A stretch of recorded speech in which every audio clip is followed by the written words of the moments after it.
Hello Internet, welcome back to Does It Science, your number one resource for intensive interrogation of erroneous ideologies. Up on the chopping block today is... I can already tell, this one is going to be to die for. Just roll the intro.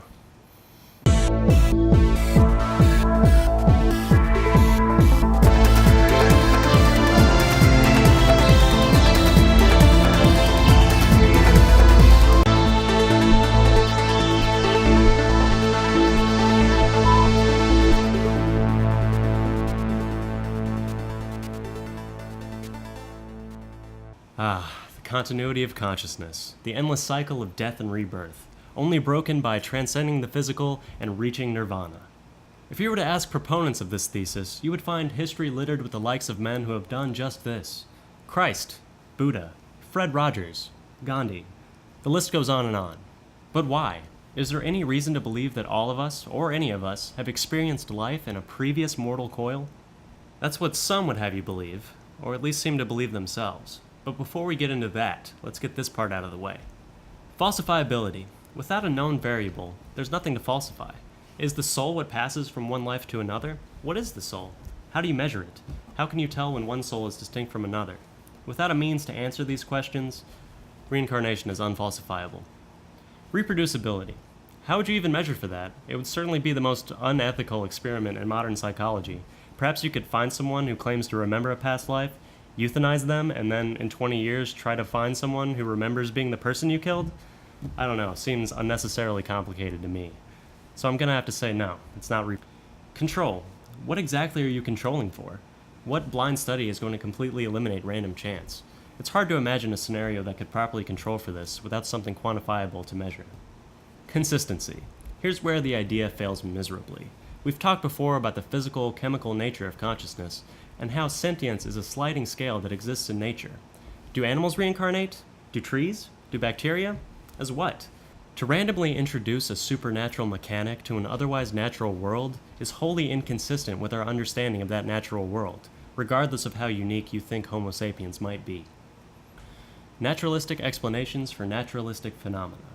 Sure, it's a natural explanation, if you can demonstrate the natural existence of a soul, but the phenomena, this idea that life persists after death, that there's something beyond the mind that animates the body and drives it forward, is not natural.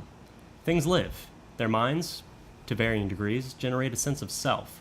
Then they die, and their capacity to experience the world dies with them. Of course, we can't talk about transmigration without talking about Dr. Ian Stevenson. Stevenson was the chair of psychiatry at the University of Virginia in the late 50s, when he began to take an interest in the paranormal. In 1968, Xerox inventor Chester Carlson died, leaving behind $1 million to UVA on the condition that it be used to fund Stevenson's research.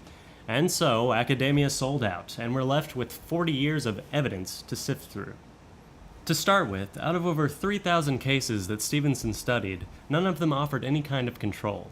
Many were in India, where the idea of reincarnation is ingrained at a young age, and as a proponent of the belief himself, what's to stop the good doctor from manipulating the children to give him what he wants? Ugh.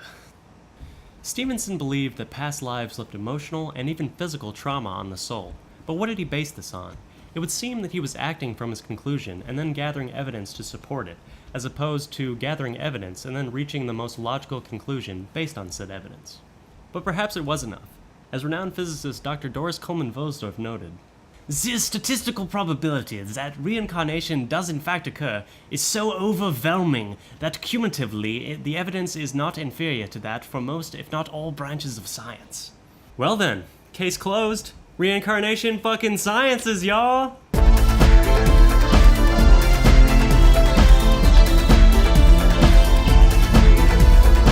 Or does it? Psst! It doesn't. Interviewer bias is prominent in Stevenson's work, and he would often work with translators in countries about which he knew very little. Not being fluent in the language and culture, which often held reincarnation as a religious belief, Stevenson was in no place to assess the reliability of the questioning by the translator. Perhaps the most remarkable thing about Stevenson's research, besides adding a perverse validity to this nonsense, is how, in over 3,000 studies, he never once used a proper blind control. and, most importantly, never established a natural mechanism that works within the confines of biology sufficient to explain the existence of a soul or its persistence after death. Thanks for tuning in to this week's episode of Does It Science. I've been your host and also... But Nolan! Motherfucker! You never know until you know? Maybe there's more to it than consciousness. Maybe the soul is just a spark of existence that passes on from life to life. Remember, science boy, energy can neither be created nor destroyed. I swear you've used that exact same argument before. No, energy can't be created nor destroyed, but it can be changed, collected, dispersed, rearranged. The pieces that make you are a myriad array of biochemical processes, life experience, culture, genetic predispositions, and upbringing. You aren't a soul. There's more to you than that. And there's more to you than a child's false memory of how they got their birthmark. Was there something else? Can I do the bumper? Sure. Thanks again, science dweebs, for tuning into A Dozen Science. I'm your host and also Nolan, Silly P. Strawman. Be sure to like and subscribe, and ring that bell to be the first to know when I'm about to wipe the floor with Mr. Science Bitch again. And if you want, if you're a YouTube, and you want to watch next week's episode right now, just go over to IndiCarnival.com right now and give us money for it.